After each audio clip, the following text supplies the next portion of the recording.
आज से हजारों वर्ष पहले शंकर ने जगत को माया कहा कि ब्रह्म सत्य है और जगत माया। मैं इधर बहुत वर्षों से सोचता रहा हूँ कि यदि आज शंकर होते और जो जीवन हम जी रहे हैं उस जीवन को क्या कहते। एक ऐसा जीवन जिसमें हम मोबाइल में प्रेम कर लेते हैं, मोबाइल में ही फेसबुक पे ही हम तलाक कर लेते हैं। एक ऐसा जीवन जिसमें मशीन ही मशीन है सब जगह। दिन भर हम मोबाइल, टीवी, लैपटॉप इन सब चीज़ों में घुसे रहते हैं। तो वो जगत जो बाहर जिसको हम वस्तुतः रियल समझते हैं वो अगर माया है तो यह जगत फिर क्या है। पिछली सदी में जॉर्ज गुरजेफ ने कहा कि मनुष्य मशीन है। तो जब उन्होंने कहा कि मनुष्य मशीन है, अब मैं सोचता हूँ कि उस समय इतने मशीन भी थे, मनुष्य भी थे, तो उन्होंने कहा कि मनुष्य मशीन है। कुछ मशीन्स आ गए थे जैसे कार थी और बाकी सारी चीज़ें थी। लेकिन आज जब हम 24 घंटा मशीन के साथ जी रहे हैं, इतने की मशीन और मनुष्य में भेद करना मुश्किल है। आज जब आदमी बाज़ार से टॉय खरीद करके उससे प्रेम कर लेता है, आज जब आदमी कंप्यूटर से आने वाली आवाज़ के साथ दोस्ती करता है। पश्चिम में अभी एक फिल्म आई हर, उस फिल्म का नायक अपने मोबाइल में एक सॉफ्टवेयर है जिसके प्रेम में पागल है। और ऐसे हम भी तस्वीर जो फ़ोन में देखते हैं, जो फ़ोन में चीज़ें हैं, जो फ़ोन में किसी के फ़ोटो हैं, उससे प्रेम में होते हैं। तो इस मनुष्य को देख करके गुरजेफ क्या कहते। इस तरह के कई ख्याल मेरे मन में आते रहते हैं। पीछे 50-60 साल पहले कृष्णमूर्ति अपने एक प्रवचन में कह रहे थे कि आज दुनिया में जो भी चीज़ें हैं वो सब मनुष्य को सुलाने के लिए हैं, उसको नींद में ले जाने में सहयोगी हैं। कृष्णमूर्ति को गए हुए भी कई वर्ष बीत गए। अभी जो स्थिति है इसका अंदाज़ा न तो गुरजेफ को था, न कृष्णमूर्ति को, न ओशो को। पिछले सदी के जितने भी सद्गुरु हुए बुद्ध पुरुष में, उन्होंने मनुष्य के बारे, जिस मनुष्य की बात की थी, जिस मनुष्य को उन्होंने मशीन कहा था या जिस जगत को उन्होंने माया कहा था, वो जगत अब वो जगत नहीं रहा। अब जिस जगत में हम जी रहे हैं बिल्कुल ही अलग जगत है। तो मैं सोचता हूँ कि इस जगत को फिर क्या कहेंगे। आज अगर कोई बुद्ध पुरुष हो तो क्या कहेगा उस आदमी को जो सुबह उठने के साथ अपना मोबाइल फ़ोन खोलता है और उसमें वो चीज़ों को देखता है, उसी में लोगों से बात करता है, उसी में वो प्रेम करता है, उसी में लड़ाई करता है, उसी के थ्रू खाना खाता है, खाना खाते समय उसी को देखता रहता है। ऐसा मनुष्य क्या है। स्वामी चैतन्य कीर्ति ने अपने एक संस्मरण में कहीं लिखा है कि जब वो राजस्थान में थे तो राजस्थान पत्रिका में ओशो का एक आर्टिकल छपा। उस आर्टिकल में ओशो ने कहा कि मनुष्य एक यंत्र है, और इसी पे उन्होंने पूरी बात अपनी आगे बढ़ाई थी कि कैसे मनुष्य एक यंत्र है। यह बात स्वामी चैतन्य कीर्ति को बहुत चोट करी और इसी एक बात से प्रभावित होकर के वो ओशो के पास गए, ओशो से मिलने के लिए गए। लेकिन वो मनुष्य जो पेड़ पौधों के साथ रहता था, आदमियों के साथ उठता बैठता था, प्रकृति के साथ जीता था, प्रकृति के साथ उसका उठना बैठना सोना था, उस मनुष्य को जब बुद्ध पुरुषों ने माया कहा, उस मनुष्य को जब बुद्ध पुरुषों ने मशीन कहा, तो इस मनुष्य को जो दिन रात मशीनों के साथ ही रहता है, मशीनों के जैसा ही बिहेव करता है, उसको क्या कहेंगे। यह एक बहुत बड़ी समस्या है, जिस समस्या से अभी तक मनुष्य जाति का कोई भी धर्म शास्त्र, कोई भी धर्म गुरु परिचित नहीं था कि ऐसा भी कुछ भविष्य में हो सकता है। यह कुछ ऐसा है जैसे नींद के भीतर भी हम किसी गहरे नींद में चले गए हों, सपने के भीतर भी हम कुछ और सपना देख रहे हों, सपने में सपने का एक नया विस्तार है। तो जो साधारण सपना था उसी से जागना जब इतना मुश्किल था, तो यह जो सपना हम देख रहे हैं उससे जागना कितना मुश्किल हो सकता है।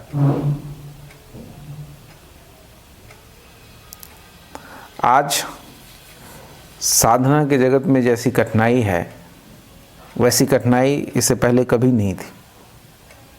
समाज सत्य के इतने विरोध में कभी नहीं था। चीज़ें मनुष्य के खिलाफ इतनी कभी नहीं थी जितनी आज हो गई हैं। सुबह से लेकर शाम तक ऐसी कोई चीज़ नहीं है आपके जीवन में जो आपका मनोभंजन करती हो। हर चीज़ आपके मनोरंजन के लिए है, मन को उलझाए रखने के लिए, मन को नए नए भुलावे देने के लिए। ऐसे में जागरण बहुत कठिन हो गया है। जागरण की बातचीत ऐसी है जैसे कोई नींद में जागने की बातचीत करे, गहरी नींद में कोई सपना देखे कि वह जाग रहा है। गुरुजीएफ आज मेरी दृष्टि में बहुत समसामयिक नहीं है, हालांकि बहुत समसामयिक है। गुरुजीएफ ने जो बातें करी, जिस तरीके से उन्होंने चोट किया है मनुष्य जाति पे, बहुत ही गहरा प्रभाव था, बहुत ही गहरी चोट की है उन्होंने। लेकिन फिर भी आज मेरी दृष्टि में गुरुजीएफ, कृष्णमूर्ति, ओशो, ये सब लगते हैं जैसे बहुत पुराने दिनों की बात हो। पिछले 15 सालों में चीज़ें इतनी तेज़ी से बदली हैं और इतना कुछ बदल गया है, आदमी इतना बदल गया है कि अब आप अगर ठीक से कभी आंख बंद करके पीछे लौट के देखना चाहें, याद करना चाहें कि 15 वर्ष पहले जीवन कैसा था, आप कैसे थे, आप कैसे महसूस करते थे, कैसे खाना खाते थे। मुझे याद है बचपन में मेरे दादाजी जब खाना खाने के लिए आते थे तो वो मौन होकर के चुप बैठ करके खाना खाते थे। खाना उनके आगे में आता था, वो खाने का भोग लगाते थे, परमात्मा का धन्यवाद करते थे, फिर चुपचाप बगैर कुछ बोले खाना खाते थे। हम लोग भी उस समय कुछ नहीं बोलते थे कि अभी दादाजी खाना खा रहे हैं। फिर हमारा समय आया जिसमें हम खाना खाते समय मौन तो नहीं रहते थे, बातचीत करते रहते थे आपस में। लेकिन ऐसा हुआ, बहुत बार हुआ, कुछ लोग मौन होकर के खाते थे, कुछ लोग बातचीत करते हुए खाते थे।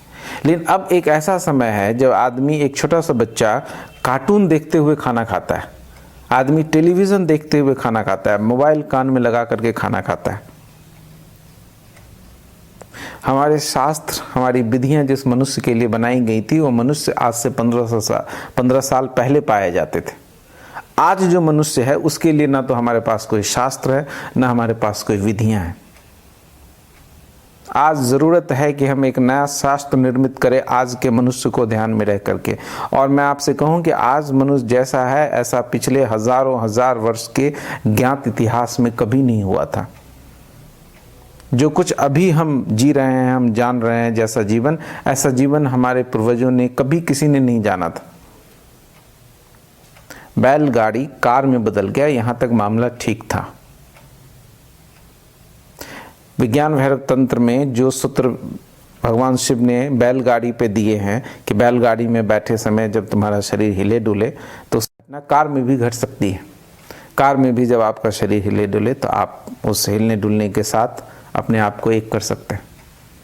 लेकिन मोबाइल फोन में घुसा हुआ मनुष्य एक ऐसा मनुष्य है जिसकी परिकल्पना न तो भगवान शिव ने किया था, न कृष्ण ने, न जीसस ने, न मोहम्मद ने, न अष्टावक्र ने, किसी को आइडिया ही नहीं था कि ऐसा कुछ होगा जैसा पिछले 25-30 सालों में, खासकर 15 सालों में हुआ है।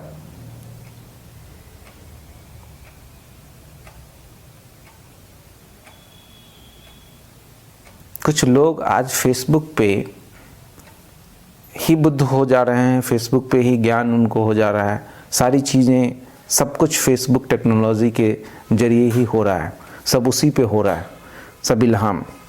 और आज सब संभव है। फोटोशॉप से आप अपना चेहरा बदल सकते हैं, 2-4 पोस्ट लिख करके आप अपनी छवि बदल सकते हैं। कुछ भी रियल, ये जो रियल वर्ल्ड, जिसको जो रियल जगत, ये पेड़ पौधा वृक्ष पहाड़ है, अगर इसको शंकर ने माया कहा तो मुझे समझ नहीं आता कि जिस जगत में हम जी रहे हैं वो क्या है। तो आज ज़रूरी है कि हम अपने पे पुनर्विचार करें।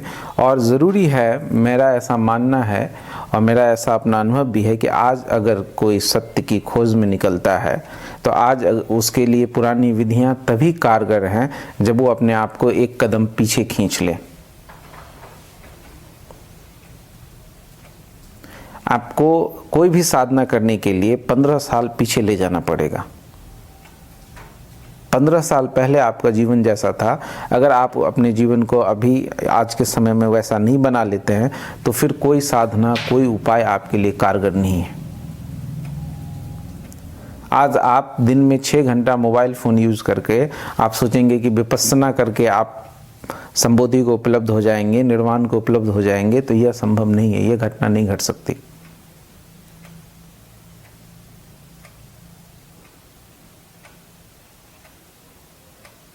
तो सबसे पहली बात, गुरुदेव की आज की सीखों पे बात शुरू करने से पहले मैं ये कहना चाहूँगा कि मैं ये जो बातें हैं ये उस व्यक्ति के लिए, उस मनुष्य के लिए है जो आज से 15 साल पहले पाए जाते थे।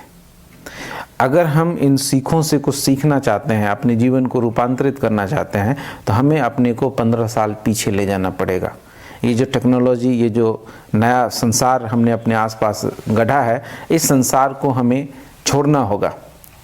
गुरुदेव का एक वचन है कि patience is the mother of will. और गुरुदेव की परंपरा में, गुरुदेव के जितने भी साधना सूत्र हैं उसमें विल का बहुत महत्व है। बगैर विल के गुरुदेव की पद्धति में, गुरुदेव के जो साधना के तरीके हैं उसमें विल के बगैर आप यात्रा नहीं कर सकते। तो समर्पण का संसार नहीं है उनका।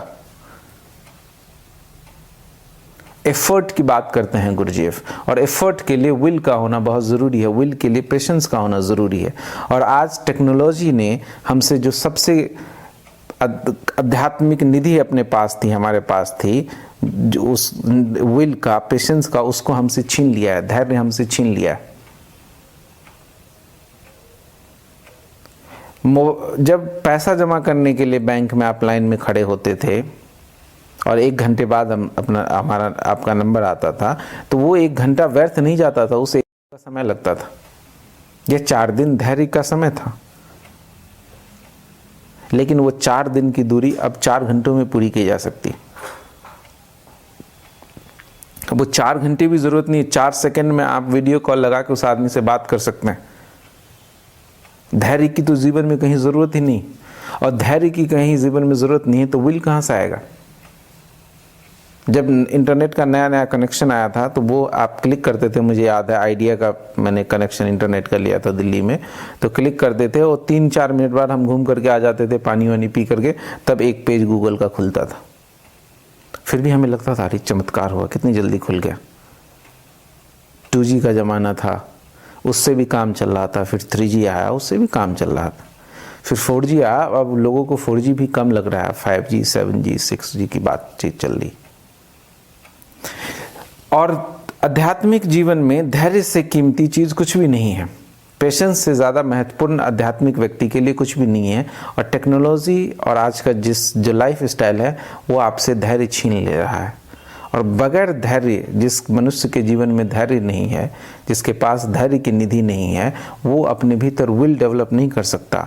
और बगैर विल के गुरुदेव के मार्ग पे चलना असंभव है।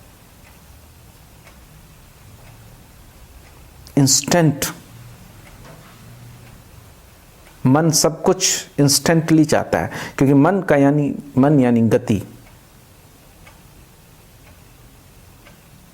और अध्यात्म मन के विपरीत है। वहां सब कुछ ठहरा हुआ है, वहाँ ठहराव की ज़रूरत है, वहाँ पेशेंस की ज़रूरत है, धैर्य की ज़रूरत है। मैं ऐसे स्कूल को जानता हूँ जहाँ पे 2 लाख रुपए लेकर के 1 महीने में लोगों को बुद्धत्व की डिग्री दी जाती है। 1 महीने में बुद्धत्व डन, फटाफट बुद्धत्व, इंस्टेंट। यह नहीं हो सकता।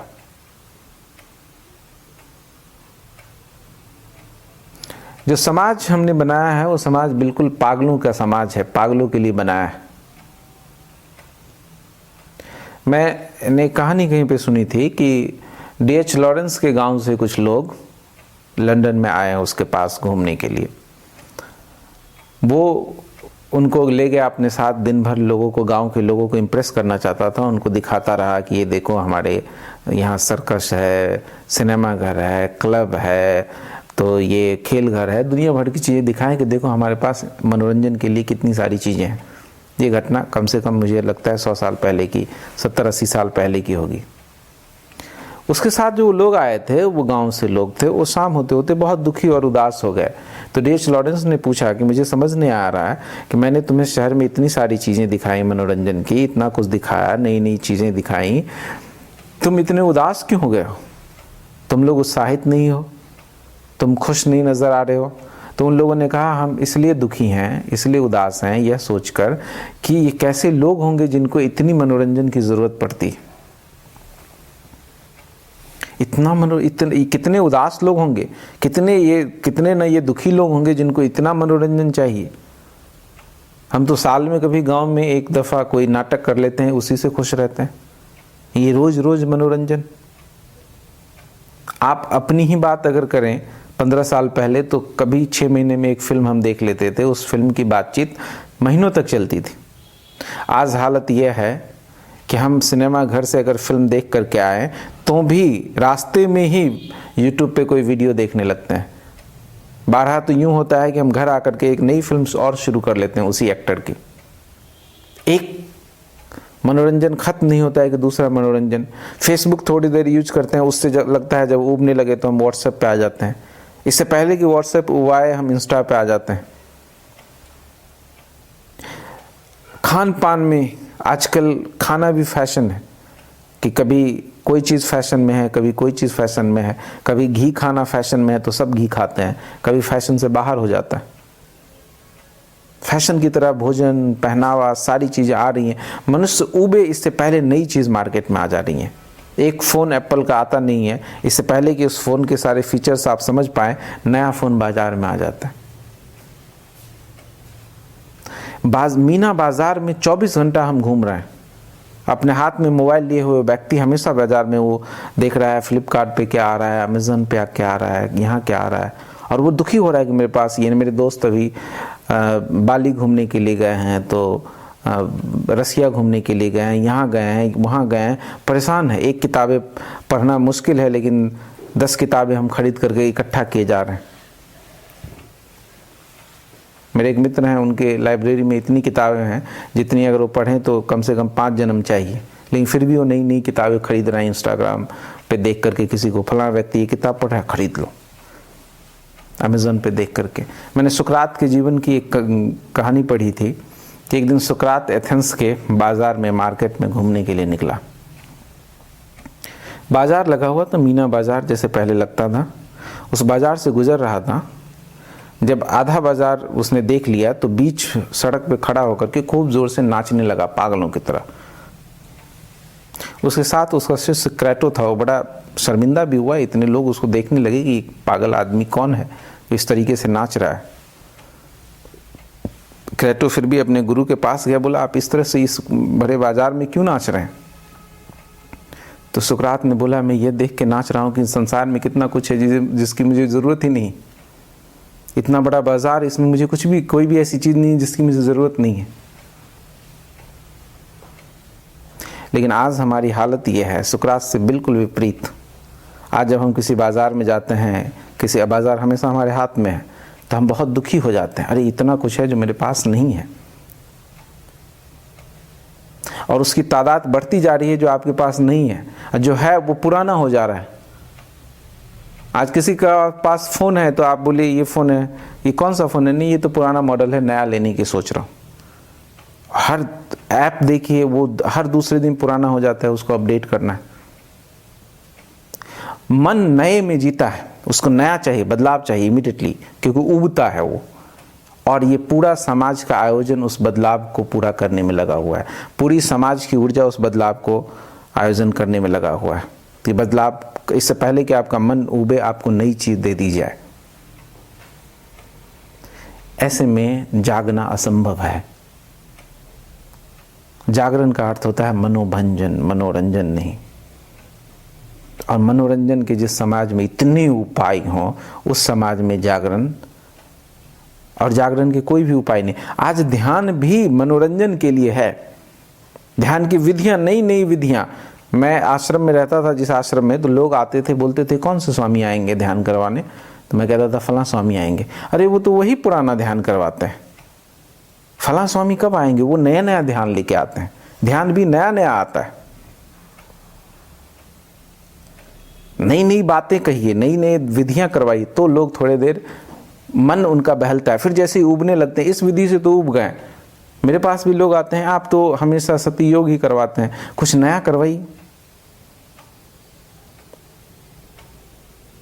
तो मैं सोच रहा हूँ नया तो क्या करवाऊँ, मैं सतयोग का ही नाम हर वीक बदल दूँ, यही हो सकता है। ये नए का जो आग्रह है और ये नए की सब कुछ, योग में भी नया योग। लोग सुन रहे हैं कि अच्छा फला आदमी अष्टांग योग सीख लिया, अब मुझे कुंडलिनी योगा सीखना है, अब मुझे ये योगा सीखना है, अब पावर योगा सीखना है, और सब चीज़ से थोड़े दिन में ऊब जाता है। लेकिन इससे पहले कि ऊबे, इससे पहले कि ऊब को थोड़ा समझे, ऊब को थोड़ा झेले, फिर नई चीज़ आ जाती है मार्केट में, नया योग आ गया, नया डाइट आ गया, नया टेक्निक आ गया, नया आदमी, नया गुरु आ गया। पुराने गुरु से भी हम उब जा रहे हैं। अच्छा कोई नया गुरु नहीं है क्या मार्केट में? मेरे पास लोग आते हैं, बोलते हैं मुझे कुछ 2-4 गुरुओं के नाम बताइए। मैं तिचनाथन, गुरजेफ, ओशो, इकहार्ट टोले, इन सब से उब गया हूँ। कोई नया गुरु है क्या जो नई बातें बताएगा? बहुत मुश्किल है। तो इसीलिए आज की बातचीत की शुरुआत में जो चीज़ें मैं आपसे कहना चाहता हूँ वो यही कि जो साधना करना चाहते हैं, जो मित्र गंभीर हैं, उन्हें एक स्टेप पीछे लेना पड़ेगा, क्योंकि अभी के लिए अपने पास कोई विधि नहीं है, कोई शास्त्र नहीं है। आज के मनुष्य के लिए एक बिल्कुल नई समस्या से हम पूरी दुनिया में जूझ रहे हैं। इस समस्या से कैसे बाहर निकला जाए, इस तरह के मनुष्य के लिए क्या उपाय हो सकता है, हमारे पास कोई उपाय अभी फिलहाल नहीं है। ये एकदम इमीडिएट समस्या अचानक से आ गई है पूरी दुनिया के सामने। इसीलिए यहाँ इस संसार में, इस दुनिया में जीते हुए साधना असंभव है। अगर आप साधना करना चाहते हैं तो एक कदम पीछे लीजिए और फिर साधना की शुरुआत करिए। ये जो कुछ बातें मैं आपसे आज डिस्कस करने जा रहा हूँ, ये बातें गुरुजेफ ने अपनी बेटी से कही थी। ये 82 एडवाइसेस हैं जो गुरुजेफ ने अपनी बेटी को दिए थे। आज 4-5 जो सूत्राज हैं उस पर बात करेंगे, फिर हम आगे इस सीरीज को रखेंगे। लेकिन यह तभी आपके काम का है जब आप अभी तक मैंने जो आपको बातें कही उसको समझते हैं, उस पर काम करते हैं, एक नई जीवन शैली डेवलप करते हैं। ऐसी जीवन शैली जो आप 15 साल पहले जी रहे थे, जिसमें मोबाइल फ़ोन, इंस्टेंट चीज़ें, ये सारी चीज़ें नहीं थी। मोबाइल फ़ोन की उपयोगिता है कॉल आने और कॉल करने के लिए, वो भी कभी कभी।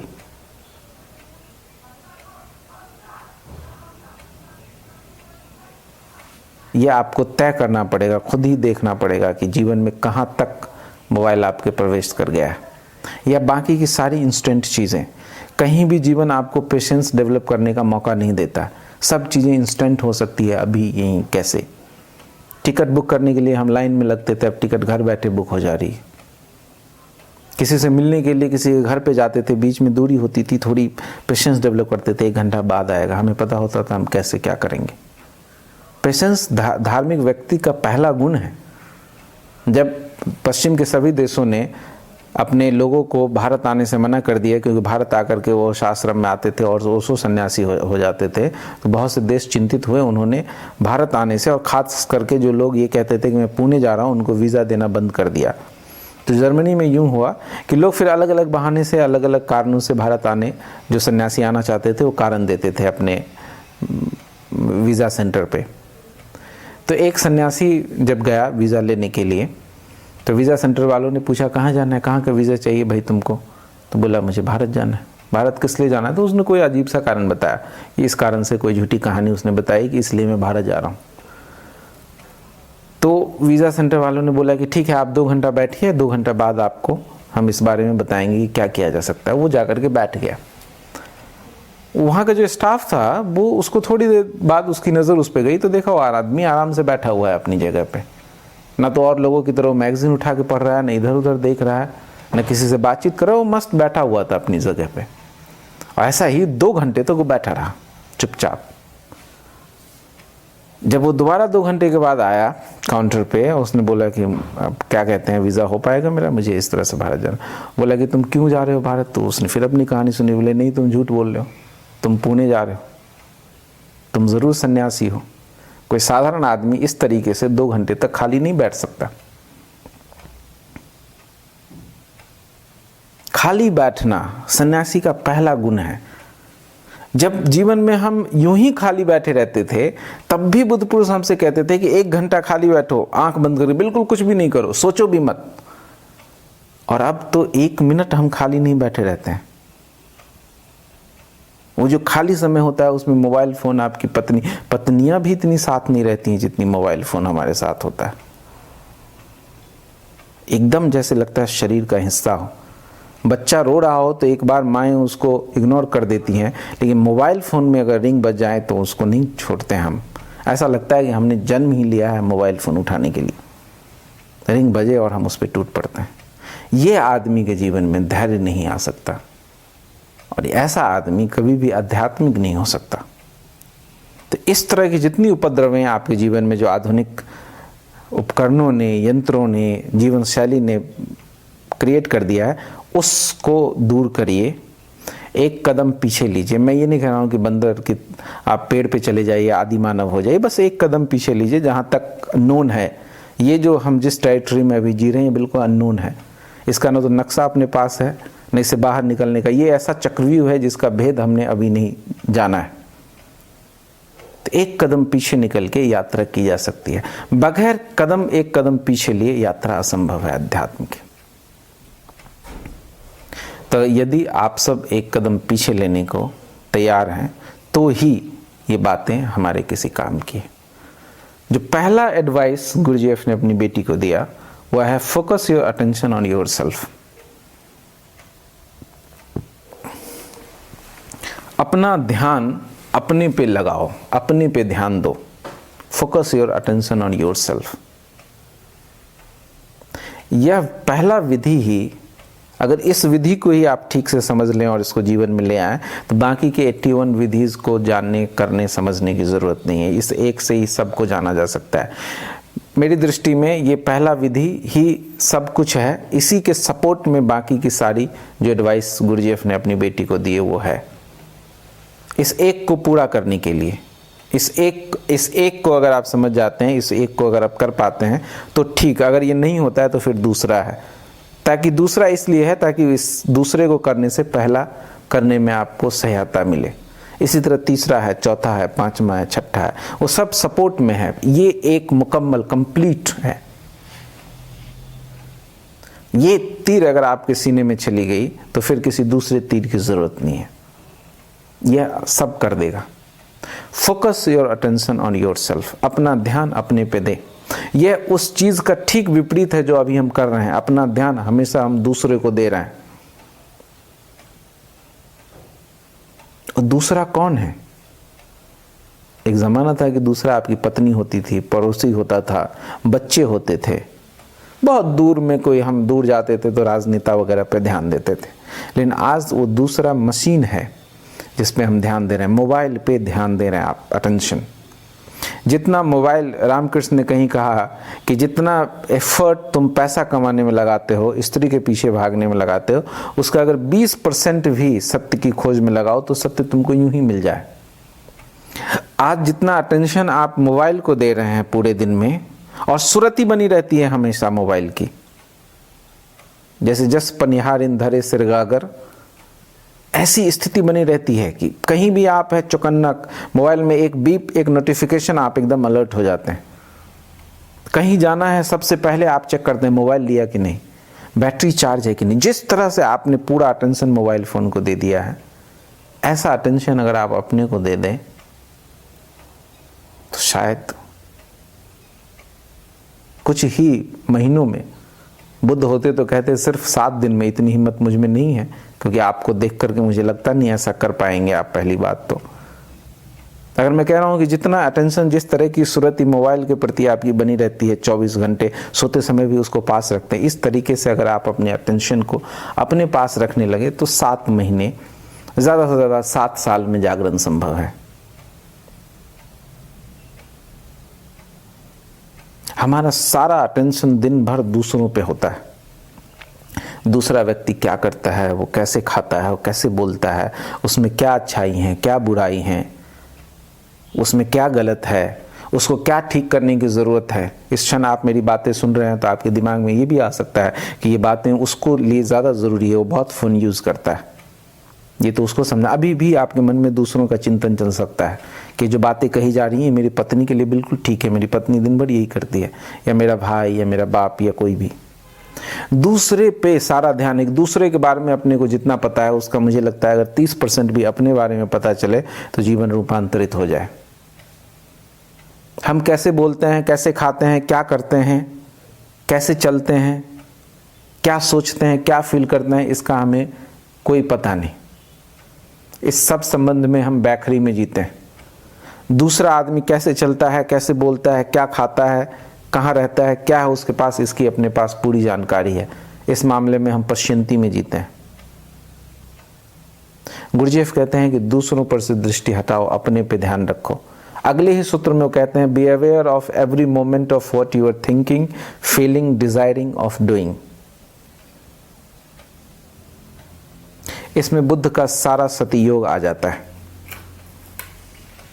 बुद्ध कहते हैं कि दिन में जो भी करो होश पूर्वक करो, और होश की शुरुआत तो कहते हैं शरीर से करो। शरीर में भी 4 क्रियाओं से करो। पहला, लेटना। जब लेटे हो तो जानो कि मैं लेटा हुआ हूं। करीब करीब वो अक्रिया है, कुछ कर नहीं होते रहे होते हैं आप लेटे में, आसान है अवेयर होना। फिर जब बैठे हो तो जानो कि मैं बैठा हूं। फिर जब खड़े हो तो जानो कि मैं खड़ा हूं। फिर जब चल रहे हो तो जानो कि मैं चल रहा हूं। फिर धीरे धीरे इस तरह ब्रश करते हुए, नहाते हुए, खाना खाते हुए जानते रहो कि मैं ये काम कर रहा हूं। बोधपूर्ण रहो। पहला स्टेप है शरीर के प्रति। दूसरा है भाव के प्रति। जो भी सेंसेशन, जरा सा सेंसेशन आपके भीतर, इरिटेशन का, उदासी का, बदली दिख जाए उदासी का, एकदम अवेयर हो जाएगी उदासी। कुछ करना नहीं है, उसको बदलने के लिए मोबाइल नहीं उठाना है, खुद को खुश रखने की कोशिश करना नहीं है, कॉमेडी फिल्में लगा के नहीं बैठ जाना है। उदासी उदासी उदासी, उदासीन होकर उस उदासी की फीलिंग को, सेंसेशन को देखो कि क्या हो रहा है मन में इस वक्त, कैसे विचार चल रहे हैं।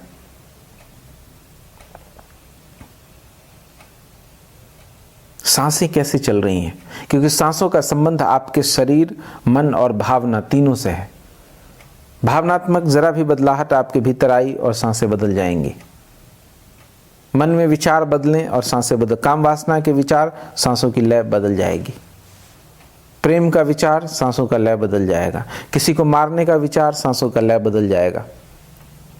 शरीर में आप पद्मासन में बैठे हैं, सांसें एक तरह से चलेंगी, वज्रासन में दूसरी तरह से, चलते समय तीसरे तरह से, बोलते समय चौथे तरह से, खाना खाते समय 5वें तरह से। जरा सा हेर फेर शरीर में और सांसों में बदलाहट आ जाती। शरीर, मन और भावना तीनों में जो भी कुछ होता है वो सांसों में घटित हो जाता है। सांस अगर नहीं बदले तो इनमें कोई बदलाहट नहीं होगी, और इनमें कोई बदलाहट नहीं हो तो सांसों में कोई बदलाहट नहीं होगी। तो या तो सांसों के प्रति आप अवेयर रहें, जो कि जरा सूक्ष्म है, उसके कुछ दुष्परिणाम भी हो सकते हैं अगर आपने ठीक से उसको नहीं किया, नहीं समझा तो। इसीलिए शरीर, सांसों के प्रति जागरण की जो साधना है वो दिन में 1 घंटा, जैसे इन दिनों हम सती योग करते हैं। उसके बाद शरीर के प्रति होश रखें। Be aware of every moment of what you are thinking. मन में जो भी विचार आए जाने की इस वक्त। कभी ऐसा भी हो कि 1 घंटा आपको कुछ याद नहीं रहा क्या किया आपने, तो याद करें कि इस 1 घंटे में मैं क्या सोच रहा था, मेरे मन में किस तरह के विचार थे, कैसा मैं फील कर रहा था।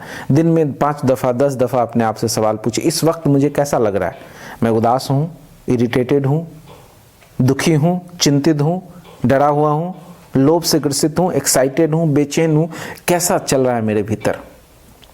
लौट लौट करके अपने ध्यान को अपने पे लाएं।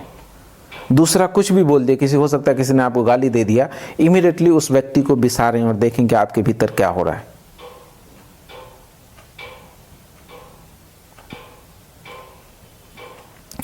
सुबह उठें, जैसे जो लोग सती योग कर रहे हैं वो लोग सुबह सती योग के बाद अपने मन का अवलोकन करें, मनोनिग्रह करें, देखें कि मन कैसा है, अभी एकदम शांत है, भाव शांत हैं, शरीर भी एकदम स्थिर हो रखा है। फिर अब देखिए उसमें कब कब बदलाहट आती है, मन उद्विग्न कब हुआ, कैसे मन बेचैन हुआ, कैसे आपका जो स्पेस था, वो शांति था, वो बिखरा। इस तरह सतत, ऑलवेज गुरुदेव कहते हैं अपने पे ध्यान रखो, दूसरों पे नहीं। दूसरों पे ध्यान रखने में हम बहुत कुशल हैं, उस ध्यान की धारा को मोड़नी है, अपने पे ध्यान लेके आना है, अपने शरीर के कर्मों पे, अपने विचारों पे, अपने भावों पे। उस में जो भी बदलाव आया, आप देखेंगे कि आप, हालांकि ये अब इतना सटल हो गया कि आपको महसूस नहीं होगा कि आप जरा बोर हुए कि आपका हाथ चला जाएगा मोबाइल पे, एकदम बेहोशी में आप एक ऐप से दूसरे ऐप में जाने लगेंगे। भावों को पकड़े, उसके समय देखें ये क्या कर रहे हैं आप, ये क्या हो रहा है।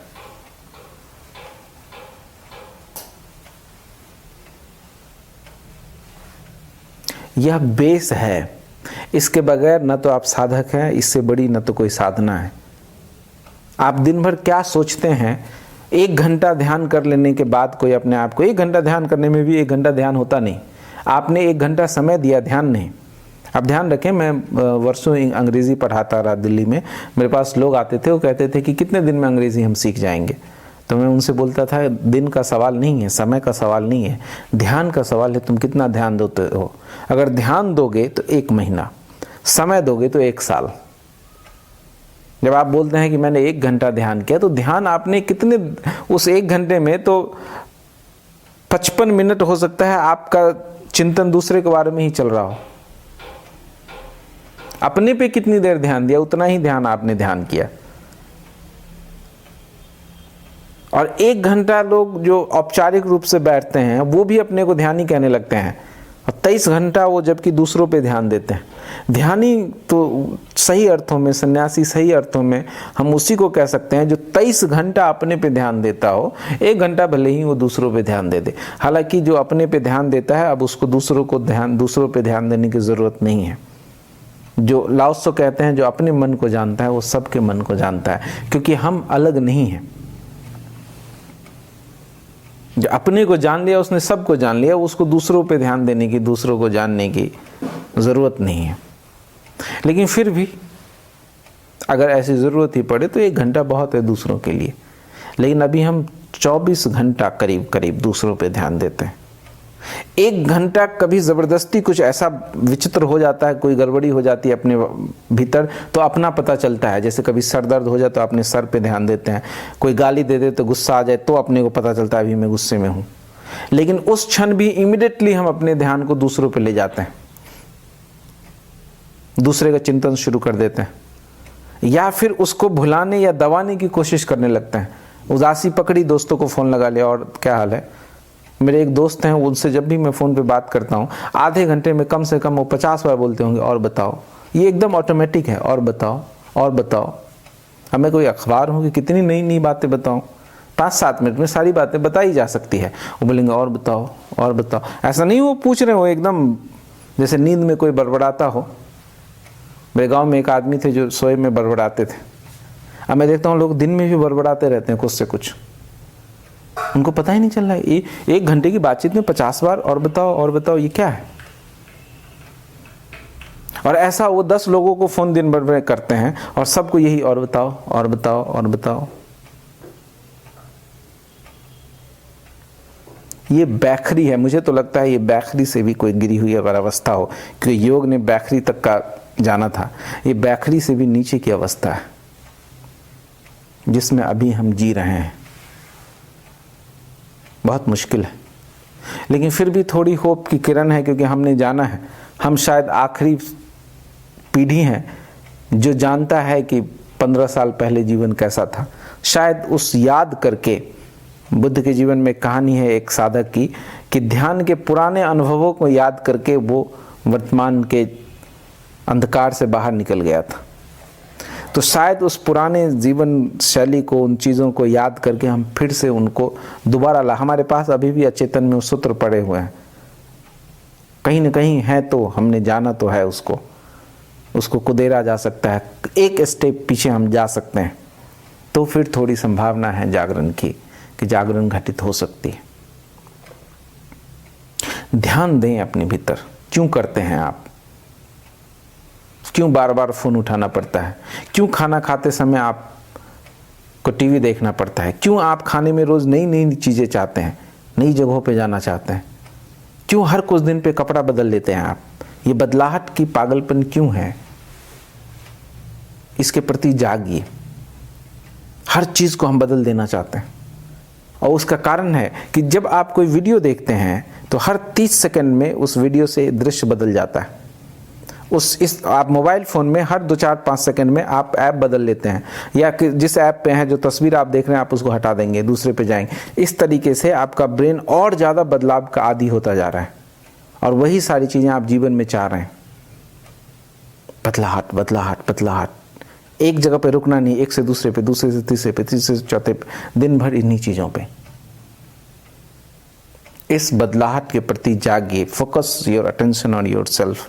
B aware of every moment of your body, every thoughts, every thought, every emotion, सारी चीज़ों के प्रति अलर्ट रहिए। 23 घंटा आपका ऐसा जाना चाहिए। 1 घंटा अगर बेहोशी में जाए तो क्षमा है, क्षम्य है, तो जागरण संभव है, तो गुरुजीएफ जो कह रहे हैं वो हम समझ सकते हैं, उसको जीवन में ला सकते हैं। नहीं तो इस कान में बात जाएगी, कान में भी जानी अब तो मुश्किल है, हो सकता है कान में लीड लगाओ, बात आ ही जाएगी। जैसे बारिश, पहाड़ पे बारिश का गिरना न गिरना बराबर है। तीसरा सूत्र गुरुजीएफ देते हैं, complete always what you have begin. ऐसा क्यों कहा गुरुजीएफ ने? ये विचारणीय है कि जो तुम शुरू करते हो उसको ख़त्म करो। इस जगत में इससे ज़्यादा मुश्किल चीज़ सोए हुए व्यक्ति के लिए और कुछ भी नहीं है कि जिस चीज़ को उसने शुरू किया है उसको ख़त्म कर दे, क्योंकि ये मन के नियम के खिलाफ है। गुरुजीएफ एक सर्कल बनाते थे, फिर वो थोड़ी नीचे आई, फिर थोड़ी नीचे, फिर थोड़ी, ऐसे करके एक सर्कल बनाते थे। वो बोलते थे मन इस सर्कल में घूमता है। सीधे जब आप कोई चीज़ शुरू करते हैं तो पॉइंट ए पे हैं, हाँ शुरू करेंगे। मन शुरुआत करने में, मन बहुत अच्छा शुरुआत करने वाला है, is a very good starter. आप अपने मन को हिमालय पहाड़ को गिराने के लिए भी राजी कर सकते हैं। 2 दिन 4 दिन, वो दुनिया का कोई ऐसा काम नहीं है जिसको करने के लिए राजी नहीं हो जाए। अगर मैं आपसे कहूँ कि 3 महीना रोज मेडिटेशन करने के लिए 1 घंटा बैठिए, आप बोलेंगे हाँ 1 घंटा क्यों, 1 घंटा शाम में भी बैठेंगे। सतयुग के बाद कई लोगों के मेरे मैसेज आते हैं कि शाम में भी बैठूं क्या 1 घंटा। कुछ लोग बोलते हैं दोपहर में भी बैठ सकते हैं क्या। 1-2 दिन करते हैं, उनका मन एकदम सजग हो जाता है कि 3 बार करो, 4 बार करो, मन इसमें बहुत माहिर है। मैं उनसे कहता हूँ कि इस चक्कर में मत पड़ो, 1 घंटा का चक्कर छोड़ो, रोज बैठो, 20 मिनट ही, लेकिन रोज बैठना है। जैसे आपको इसको ऐसे समझें कि अगर मैं आपको 50 किलो उठाने के लिए दूं, एक बार उठाना हो 50 किलो तो आप उठा लेंगे आराम से, लेकिन 5 किलो भी अगर पकड़ा दूं, बोलूंगा इसको 5 दिन रखना है, तो 5 किलो मुश्किल हो जाएगा। शरीर की क्षमता आपकी कम होने लगेगी लंबाई बढ़ने से। 5 दिन तक 5 किलो को उठाए रखना बड़ा मुश्किल होगा, और एक बार में 50 किलो भी उठाना आसान है। तो एक दिन 1 घंटा ध्यान करना बड़ा आसान है, लेकिन रोज 5 मिनट भी ध्यान में बैठना एक निश्चित समय पे बड़ा मुश्किल है। आप तय करके देखें कि आज से मैं रोज 9 बजे इसी स्थान पे, इसी समय में 9 बजे इसी जगह पे मैं रोज ध्यान में बैठूंगा 5 मिनट। 2-4-5 दिन में ही आप मन की खेल देखने शुरू कर देंगे। कोई ना कोई उपाय करके वो आपको थोड़ा पहले दिन बोलेगा आज रहने दो, आज शाम में बैठ लेंगे। एक दिन शाम में होगा, धीरे धीरे 10 दिन में आप पाएंगे आपका वो सब चला गया। सीधी रेखा जाएगी 5 दिन तक, फिर थोड़ा आप झुकेंगे। मेरे एक मित्र हैं, उन्होंने योग करना शुरू किया। मैंने बोला कि रोज़ योग कीजिए, सुबह में उठिए और योग कीजिए। तो मैंने 5 दिन बाद फ़ोन किया, बोला योग चल रहा है। बोला हाँ आज चल रहा था, आज ज़रा ऐसा किया, आज मैंने नहीं कर पाया, आज शाम में करूँगा, फिर कल से सुबह। बस गया, मन ने एक झुकाव बनाया। पॉइंट ए से बी तक सीधी रेखा है, फिर बी से सी की रेखा थोड़ी झुक गई। फिर 5 दिन बाद मैंने फ़ोन किया तो योग तो गायब हो गया था। अब वो 5 दिन बाद शुरू करने का प्लान बना रहे थे। शुरू करना बहुत आसान है मन के लिए, शुरू तो वो कर सकता है, लेकिन थोड़ी देर बाद उबेगा। इसलिए उबेगा तो कोई ना कोई उपाय खोजेगा, कोई ना कोई बहाना खोजेगा, कोई ना कोई चीज़ों को एकदम बड़ा कर देगा, कोई ना कोई कारण ढूंढेगा। मन 2 चीज़ों में बड़ा माहिर है, जस्टिफाई करने में और डिफेंस करने में। आप उससे पूछें कि क्यों छोड़ दिया ध्यान तुमने 5 बजे, तो तुरंत जस्टिफाई, मेरी माँ बीमार थी, हॉस्पिटल जाना था, नहीं जाता हॉस्पिटल तो पता नहीं क्या हो जाता, क्या आफत आ जाती। कोई ना कोई बड़ा सुंदर कारण वो आपको ढूंढ के दे देगा। वो जस्टिफिकेशन में उसकी महारत है। लेकिन ये सब चीज़ें सब कहने की बातें, असली चीज़ है कि मन शुरू तो कर सकता है, उसको कंटिन्यू कर ही नहीं सकता। अगर आप कंटिन्यू करना चाहते हैं उसके लिए विल चाहिए, विल के लिए पेशेंस चाहिए। जिसके जीवन में पेशेंस है वही विल पैदा कर सकता है। गुरुजेफ का ये वचन, जैसा कि मैंने आपसे कहा कि patience is the mother of will, और आधुनिक जीवन शैली ने हमसे पेशेंस छीन लिए, इसलिए हमारे जीवन में विल नहीं है। तो अगर आप तीसरे सूत्र पे काम करना चाहते हैं कि complete always what you have begun, तो आपको थोड़ा पेशेंस पे काम करना पड़ेगा। पेशेंस पे काम करने के लिए सबसे आसान तरीका है कि पौधा लगाना शुरू करें। एक तो जो प्रत्याहार, ये जो इंस्टेंट चीज़ें हैं, मोबाइल जो इंस्टेंटली आपको एक आदमी से दूसरे आदमी से जोड़ देता है, टेलीविज़न जो इंस्टेंट मनोरंजन देता है, रिलीफ देता है, जो भी चीज़ें इंस्टेंट हैं, इन चीज़ों को जीवन से दूर करें। ब्रह्म वेदांत जी ने एक बार कहा कि जैसे 10वीं किए बगैर कोई 12वीं में नहीं जा सकता, वैसे बगैर प्रत्याहार के कोई ध्यान में नहीं जा सकता। तो प्रत्याहार, दूसरा पेड़ लगाएं, बच्चों के साथ समय बिताएं, प्रकृति में थोड़ा समय व्यतीत करें, तो धीरे धीरे जो पेशेंस खो गया है आपका डेवलप हो। पेड़ लगाएंगे तो आज ही उसमें फल नहीं आएंगे, लेकिन आपका आज आधुनिक जीवन शैली है, सेब खाना हो, पहले लोगों को अगर अमरूद खाना होता था, मुझे याद है मैंने बाबा को, अपने दादाजी को बोला कि दादाजी मुझे लाल वाला अमरूद खाना है, तो बाज़ार से लेकर के अमरूद नहीं आए, बाज़ार से पेड़ लेकर के आए। बोले ये लगा देते हैं 2 साल बाद।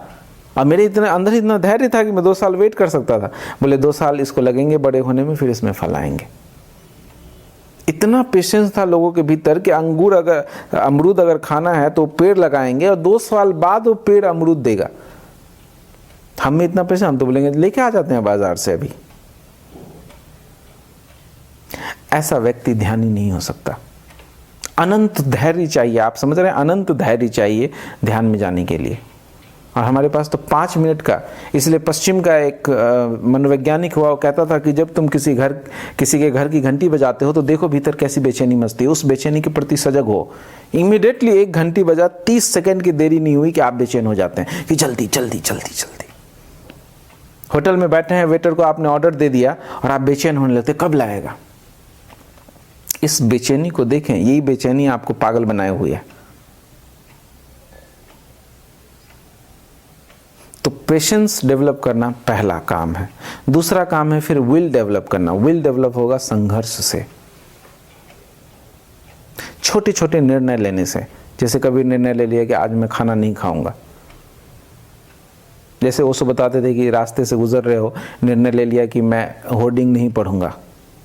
जैसे कभी निर्णय ले लिया कि आज मैं 5 दिन फ़ोन यूज़ नहीं करूंगा, फ़ोन बंद, फिर 5 दिन नहीं किया। ये छोटे छोटे निर्णय आपने लिया और उसको पूरा किया। छोटा एक दिन का निर्णय ले दिया शुरू में कि एक दिन आज फ़ोन यूज़ नहीं करूंगा, कि एक दिन मैं आज ये काम नहीं करूंगा। इस तरह की कोई भी छोटी सी चीज़, धीरे धीरे आपने पेशेंस डेवलप किया, फिर विल डेवलप किया, फिर जाकर के बड़े आयोजनों को, साधना को हाथ लगाया कि अब 3 महीने रोज सुबह उठ करके 8 बजे मैं ध्यान में बैठूंगा 1 घंटा। 3 महीने, फिर आप शुरू भी कर पाएंगे और अंत भी कर पाएंगे। पेशेंस नहीं होगा, विल नहीं होगा तो शुरू तो कर पाएंगे, आप खत्म कुछ भी नहीं कर पाएंगे।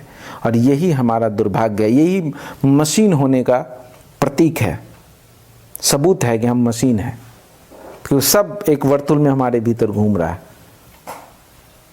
सब परिस्थिति, एक्सटर्नल इन्फ्लुएंस जिसको गुरुजेफ कहते हैं, एक्सटर्नल इन्फ्लुएंस के गुलाम हैं हम। बाहर कुछ भी घटित हो गया, हमारा भीतर सब बिगड़ जाता है। इतना भी हो जाए कि आज लोग हैं बोल रहे हैं कि मुझे सतयुग में कई लोगों के मैसेज आए सुबह सुबह का थोड़ा उठ नहीं पाते हैं, ठंड बढ़ गई है, ठंड बढ़ गई, बाहर बदलाव आया, उनका भीतर का भाव चला गया, अब वो सतयोग कर ही नहीं पा रहे, एक्सटर्नल इन्फ्लुएंस उनको प्रभावित कर गया। ऐसा व्यक्ति आत्मवान नहीं हो सकता। आत्मा के लिए संघर्ष करना होगा आपको। आदतों, जो डेड हैबिट जिसको तिथनाथन कहते हैं, बुद्धिज्म में जिसको डेड हैबिट कहा जाता है, उन डेड हैबिट्सों के खिलाफ आपको लड़ना होगा, फिर जाके आप में थोड़ी आत्मा का जन्म होगा, फिर यात्रा हो सकती है आत्मा से परमात्मा की तरफ। पहले गुरुजीएफ तो ये कहते हैं, गुरुजीएफ का मानना है कि आत्मा तो आपके भीतर है ही नहीं, आत्मा को पहले तो आत्मा पैदा करो, फिर परमात्मा तक जाओगे।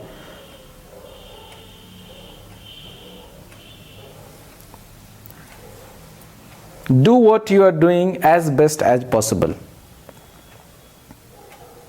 अगला सूत्र है कि जो भी आप करते हैं उसको जितने अच्छे से हो सकता है उतने अच्छे से करें।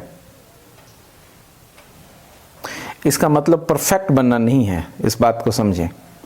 इसका मतलब परफेक्शन से नहीं है कि परफेक्ट, वो कह रहे हैं कि do what you are doing as best as possible. इसको बहुत लोग समझ लेंगे, जो पागल लोग हैं, जो मन के गुलाम हैं, परफेक्ट बनना है मुझे, जो भी करूं उसमें परफेक्ट हूं। नहीं, परफेक्शन तो कंपटीशन वाली चीज है, कंपटीशन बाहर से किसी से कंपटीशन नहीं है। Do what you are doing as best as possible का मतलब है कि जो चीज आप जिस समय कर रहे हैं उस चीज को ही करें। जब आप खाना खा रहे हैं तो सिर्फ खाना खाएं। तिक नथन कहते हैं कि जब तुम चाय पी रहे हो तो ऐसे चाय पियो जैसे पूरी दुनिया उस चाय पे केंद्रित हो गई हो। सिर्फ चाय पियो। जब आप खाना बना रहे हैं तो सिर्फ खाना बनाइए, उस समय सोचिए मत अतीत और भविष्य के। खाना खाते समय सिर्फ खाना खाइए, उस खाने के स्वाद को लीजिए, उसको महसूस कीजिए, भूख को तृप्त होता हुआ महसूस कीजिए। ये नहीं कि खाना खा रहे हैं सोच रहे हैं कि मुंह चबाया जा रहा है, मैकेनिकली आप चीज़ों को कर रहे हैं। अगर आप खाना खाते समय सिर्फ खाना खा रहे हैं तो आप जितना बेस्ट हो सकता था उतना बेस्ट कर रहे हैं। कोई गलत चीज़ नहीं है। गलत यह है कि जब आप जीव की हत्या करते हैं तो हत्या के समय वो उसका पूरा बॉडी विष से भर जाता है और वो विष उसके पूरे मांस में फैल जाता है, तो वो भाव आपको पकड़ लेता है। इसलिए हिंदुओं ने कहा जैसा अन्न वैसा मन। अन्न सात्विक होना चाहिए, खाना बनाने वाले का मन सात्विक होना चाहिए, भोजन करते समय आप ये भाव जैसा सात्विक होना चाहिए, तब जो आप ग्रहण करते हैं वो ध्यान में सहयोगी है। ये नहीं कि मांसाहार छोड़ दिया इतना काफ़ी है और अंदर चिंतन करते रहें क्रोध की, घृणा की, हत्या की, बदला लेने की, तो फिर आप जो भी करें उससे कुछ बदलाहट होने वाली नहीं।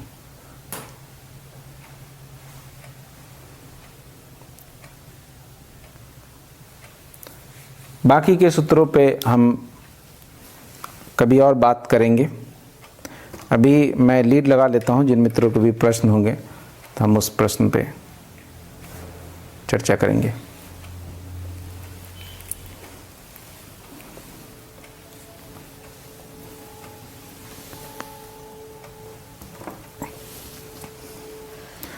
कोई कुछ पूछना चाहते हैं तो पूछें।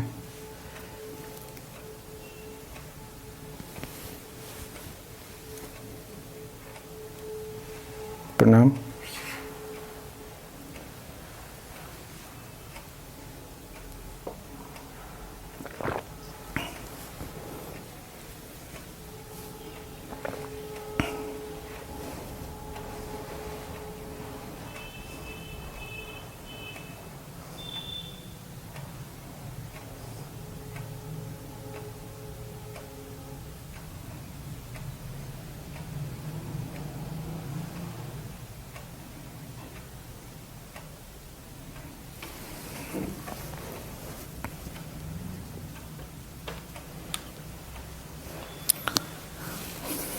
मन पसंद और नापसंद में जीता है। मन का अर्थ ही है खंड। मन कुछ चीज़ों को पसंद करेगा, कुछ चीज़ों को नापसंद करेगा। जिसको अभी पसंद कर रहा है थोड़े समय बाद उसी को नापसंद करने लगेगा। जिसको अभी नापसंद कर रहा है उसी को थोड़े समय बाद मन पसंद करने लगता है। मन स्थिर नहीं रह सकता किसी भी चीज़ को। तो मन को सुन के अगर आपने कुछ भी किया तो उसमें आप स्थिर नहीं रह सकते। तो अब क्या उपाय है कि आप जो भी करें वो मनातीत होकर के करें, ताकि आप प्रश्न ही नहीं उठे। आपको मन जो भी कहे करने के लिए आप मन की सुन के शुरू करें। शुरू में तो मन अगर मना कर रहा है ये काम नहीं करो तो ठीक है, आप उस काम को नहीं करिए। फिर उस अगर को जो भी काम आप शुरू करते हैं तो शुरुआत तो मन की मदद से ही होगी। मन ही आपको प्रेरित करेगा करने के लिए कि ये करो, ये ठीक है। जैसे मैं कहता हूँ कि आप रोज़ ध्यान में बैठिए तो मन ही आपको प्रेरित करेगा। लेकिन पहले दिन जब आपने ध्यान में बैठना शुरू किया, जिस क्षण ध्यान में बैठ के आपने आंख बंद कर दी, उसके बाद से मन का सुनना बंद कर दीजिए। उसके बाद से उस काम को, जैसा कि गुरुदेव ने कहा, do as best as possible. उसको जितने अच्छे से आप कर सकते हैं उतने अच्छे से करिए। उसका अर्थ है कि आप उस काम को करते समय अतीत और भविष्य की कोई बात, कोई विचार अपने मन में नहीं आने दीजिए। उस काम को टोटलिटी के साथ करिए, जानते हुए कि मैं ये काम कर रहा हूँ। जो गुरुदेव ने पहले सूत्र में कहा कि be aware of every moment of what you are doing. तो धीरे धीरे आपके जीवन में एक ऐसी स्थिति आएगी जब मन मरने लगेगा। जब आप मन की सुनना बंद कर देंगे तो मन पसंद और नापसंद लेकर के ही नहीं आएगा। फिर आप जीवन बोध से जीने लगेंगे। आप वो करेंगे जो ज़रूरी है। आपको पसंद नापसंद का, फिर आपके जीवन में, बुद्ध पुरुषों के जीवन में, बोधपूर्ण, बुद्ध का मतलब है बोधपूर्ण जीने वाले लोग, उनके जीवन में पसंद और नापसंद नहीं आता है। निकोलस कजांस्की की एक किताब है जोरबा द ग्रीक, उसमें जोरबा अपने बॉस के साथ अपने बॉस के गांव में गया है। वहाँ वो उसके चाचा से मिलता है, अपने बॉस के चाचा से, और उसकी बातचीत हो रही होती है बहुत सारी चीज़ों पे। तो जोरबा उससे पूछता है, उसके चाचा से, अपने बॉस के चाचा से, कि आपको खाने में क्या पसंद है। हम सभी पूछते हैं कि व्हाट डू यू लाइक। तो कोई बोलता है I like non veg, veg, KFC, pizza, burger, ये वो फलाना ठिकाना। जोरबा ने भी उस आदमी से पूछा what do you like to eat. तो उसके चाचा ने जो जवाब दिया वो किसी बोधपूर्ण व्यक्ति का जवाब था। बोला कि आई हैव नो प्रेफरेंस, जो भी मुझे मेरे कोई पसंद या नापसंद नहीं है, जो भी मुझे मिल जाता है मैं प्रेम से खा लेता हूँ। क्योंकि कोई एक ऐसी दुनिया, जिस दुनिया में हजारों करोड़ों लोग भूखे सोते हों, जिनको भोजन नहीं मिला हो आज, आप इस बात को ध्यान रखिए कि आप जब खाना खाते हैं तो कम से कम आपने 8 लोगों को भूखा मारा। एक टाइम का भोजन 8 लोगों के भूख का कारण बनेगा। जितना भोजन है इस दुनिया की कैपेसिटी 1 अरब लोगों को फीड करने की है, और अभी हम 8 अरब लोग हैं। तो जब आप एक टाइम खाना खाते हैं तो 8 लोगों ने को वंचित किया अपने भोजन मिलने से।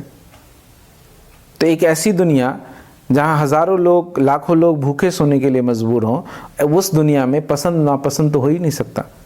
जो मिल जाता है प्रेम पूर्वक खा लेता हूँ, धन्यवाद करके परमात्मा का। तो पसंद नापसंद मन का लक्षण है, लेकिन जहाँ आप हैं वहीं से यात्रा हो सकती है। तो पसंद से यात्रा शुरू करें। जब कोई काम शुरू करें तो फिर पसंद नापसंद को हटा दें, फिर मन को बीच से हटा के उस काम को अंजाम तक ले जाएं। जो भी काम हो, जापान के एक दार्शनिक हैं दाइसाकु इकेदा, उससे किसी ने पूछा कि मुझे समझ नहीं आता जीवन में क्या करूं। तो उन्होंने कहा कि जो पहाड़ सामने है उस पर चढ़ जाओ, जो भी काम कर रहे हो उसको ठीक से करने लगो, तुम वहां पहुंच जाओगे जो काम तुमको करना चाहिए। तो जो कई बार लोग मुझसे कहते हैं मैं बड़ा कंफ्यूज हूँ, कुछ भी समझ में नहीं आ रहा जीवन में क्या करूँ, कौन सा काम मेरे लिए ठीक है, क्या सही है, क्या गलत है। मैं उनसे कहता हूँ कि जो कर रहे हो उसको ठीक से करने लगो। अभी जो पसंद है वहां से शुरू करो, और फिर धीरे धीरे उस जगह पे आ जाओ जहां इनर गाइड आपके भीतर पैदा हो जाए, इंसाइट पैदा हो जाए, जहां फिर पसंद नापसंद का सवाल न रहे। गुरुदेव का एक वचन है, किसी ने उनसे पूछा, पीडी ऑस्पेंस्की ने पूछा कि पाप क्या है। तो गुरुदेव ने कहा जरूरत से ज्यादा कुछ भी पाप है। हमारे जीवन में सब कुछ ज़रूरत से ज़्यादा है। इन्हीं 82 एडवाइसेस में एक एडवाइस ये भी है कि शरीर से ऐसा कोई भी मूवमेंट मत करो जो अननेसेसरी है। और हम भर दिन शरीर को यूं ही हिलाते रहते हैं। कोई ऐसी आवाज़ें मत निकालो जिसकी ज़रूरत नहीं है। और आप देखेंगे आप दिन में शरीर से वो 50 काम करते हैं जिसकी कोई ज़रूरत नहीं है। शरीर को 50 बार आप हिलाते डुलाते हैं जिसका कोई मतलब नहीं। इस तरीके से इसी तरह जीवन में आप ऐसी 50 चीज़ें कर रहे हैं जिसका कोई अर्थ नहीं है। लेकिन जब आप बोधपूर्ण होकर के पहले सूत्र पे ध्यान देंगे कि focus your attention on your self, तो वो सारी चीज़ें कम होने लगेंगी। फिर आप बोध से जीने लगेंगे, फिर आपके पास बोध की रोशनी में, जिसको बुद्ध बोलते हैं अप दीप हो, उस दिए से जिएंगे। फिर जीवन में जो भी होगा वो शुभ है। अभी तो शुभ अशुभ में शुभ को चुनिए, फिर ऐसी अवस्था आने दीजिए जहाँ न शुभ रहे न अशुभ रहे।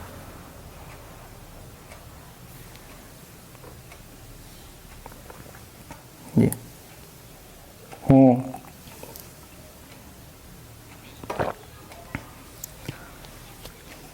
जी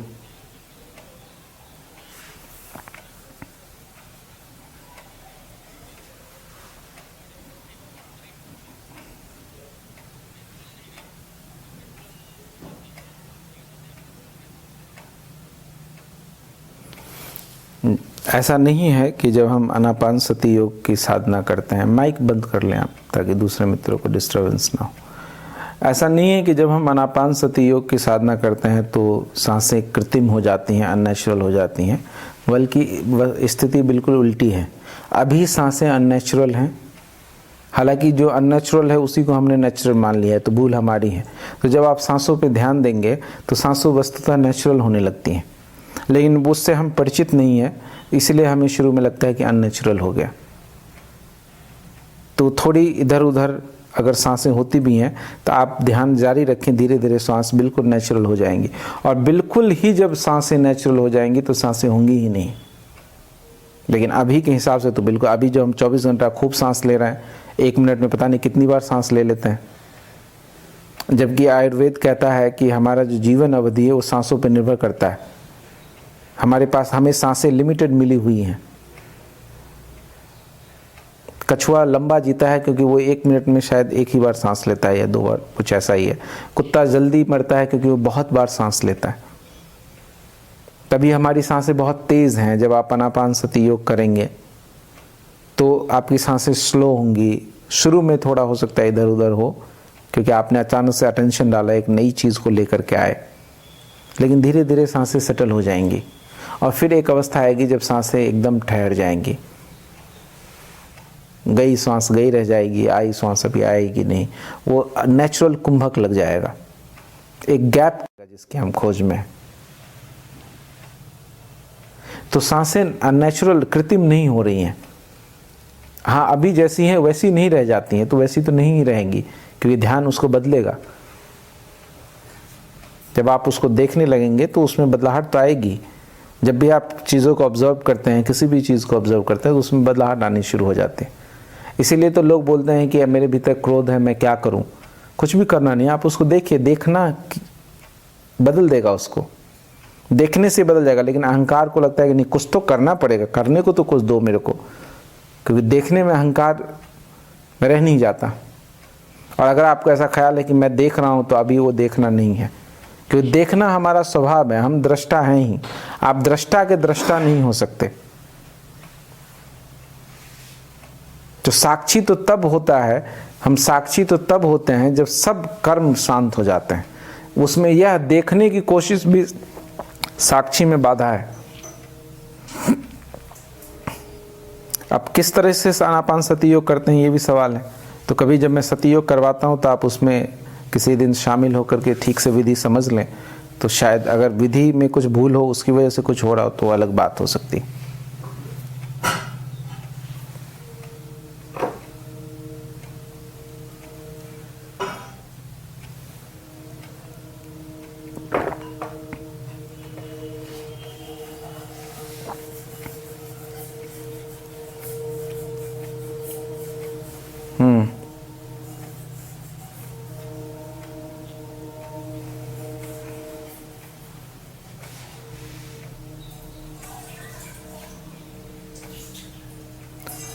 तावड़िया जी की प्रक्रिया अलग है। तावड़िया जी आपको जो भी करवा रहे हैं, एक सेकंड आप लोग रुकें, जियो ऑन करना जरा।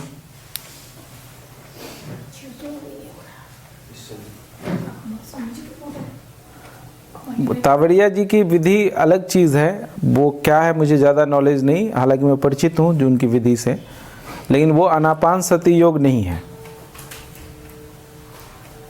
तो आप आनापान सती योग एक बार फिर से सीख लें। नेक्स्ट वीक में सतयुग की साधना शुरू कर